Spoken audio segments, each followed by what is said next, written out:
দর্শক আসসালামু আলাইকুম।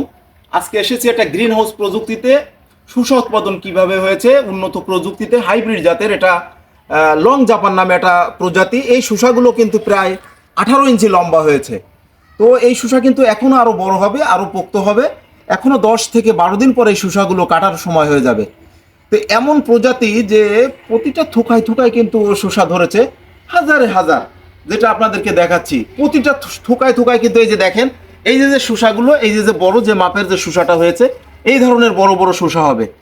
তো আমরা যদি এই প্রযুক্তি নিয়ে, এই যে গ্রিন হাউস প্রযুক্তি নিয়ে এভাবে উন্নত প্রযুক্তিতে শসা উৎপাদন করতে পারি, তাহলে কিন্তু আমাদের যে বর্তমানে যে শসা বা সবজির যে চাহিদাটা রয়েছে সেটা কিন্তু কিছুটা হলেও দূর হবে। এবং আমরা যারা কৃষি ক্ষেত্রে এভাবে উন্নত প্রযুক্তি নিয়ে কাজ করছি তারাও লাভবান হব, দেশও লাভবান হবে। একই সাথে সবচেয়ে বড় কথাটা হচ্ছে যে আমাদের যে কৃষি কিন্তু অনেক দূর এগিয়ে যাবে। তো আসুন আমরা উন্নত প্রযুক্তিতে এভাবেই শসা বা অন্যান্য সবজির চাষ করি এবং কৃষিকেও আরও এক ধাপ এগিয়ে নিয়ে যাই।